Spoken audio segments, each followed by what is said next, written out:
ఈరోజు దేవుని మాట కీర్తన గ్రంథము 45వ అధ్యాయం 11వ వచనం. ఈ రాజు నీ ప్రభు, అతడు నీ సౌందర్యమును కోరినవాడు, అతనికి నమస్కరించుము. ప్రేమైన దేవుని మాట వింటున్న నా సహోదరి సహోదరులారా, ఈ రాజు నీ ప్రభు, రాజులకు రాజు, ప్రభులకు ప్రభు, దేవాది దేవుడు, మనల్ని సృష్టించిన సృష్టికర్త, నన్ను సృష్టించిన సృష్టికర్త, మనందరినీ సృష్టించిన సృష్టికర్త. మరి ఆ దేవాది దేవునికి, శక్తిగల దేవునికి, సమాధానం ఇచ్చే దేవునికి మనం ఏం చేయాలి? నమస్కరించే వారంగా ఉండాలి.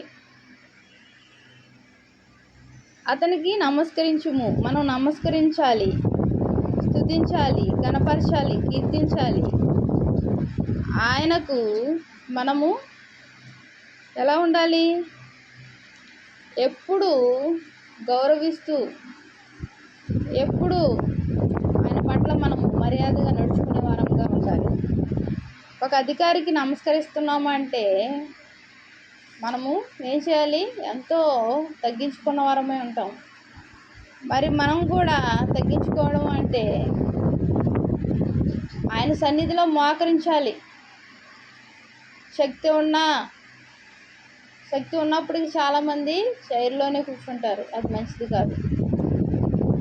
మరి తగ్గించుకొని మోకరించి మనము ఆయనకు నమస్కరించి ప్రార్థిస్తే గొప్ప కార్యాలు చేసే దేవుడుగా ఉన్నాడు. మరి ఆ రాజు, మనల్ని ప్రేమించి మనకు రక్షణ ఇచ్చిన రాజు, మన ప్రభువు ఏం కోరుకుంటున్నాడు?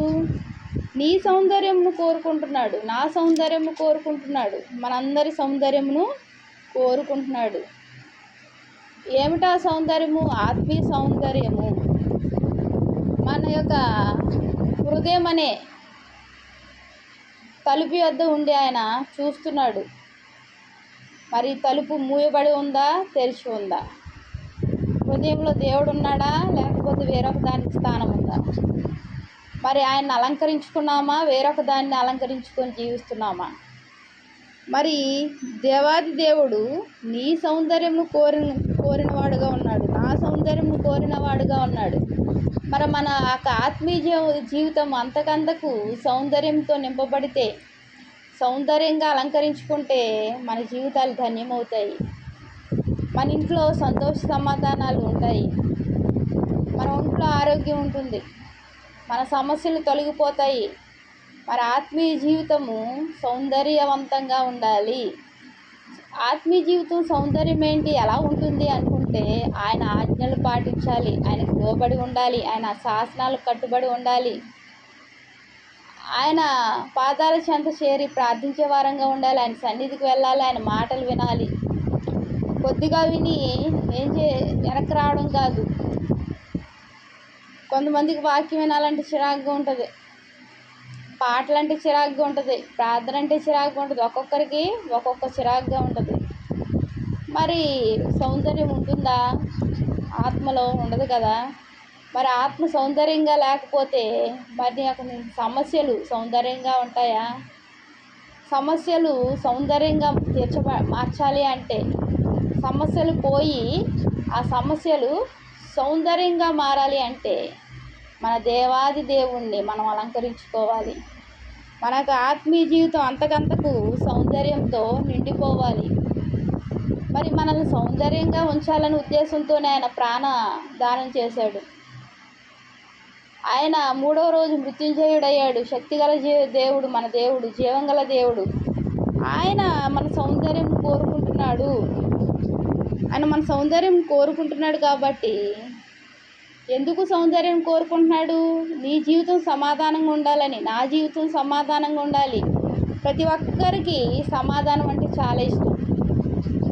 ఎందుకు?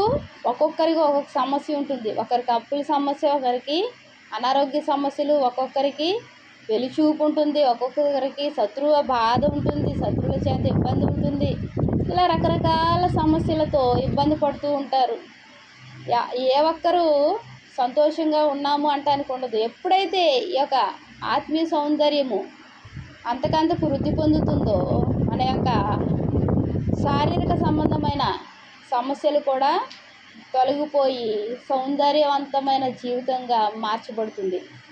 మరి ఇటువంటి గొప్ప ధన్యత కావాలంటే మన దేవాది దేవుని మనం అలంకరించుకొని మన ఆత్మీయ జీవితం సౌందర్యంగా ఉంచుకునే విధంగా మనం ప్రతిరోజు ప్రతి గంట ఆ యొక్క దేవుని యొక్క ఆజ్ఞలు పాటిస్తూ దేవునికి లోబడి దేవుని ప్రేమిస్తూ జీవిస్తే మనం ఎంతో ధన్యులమవుతాం. దేవునికి వందనాలు. ప్రార్థన చేసుకుందాం. మహాప్రేమగల తండ్రి, కృపగలైన నీకే వందనాలు, స్తోత్రాలయ్యా.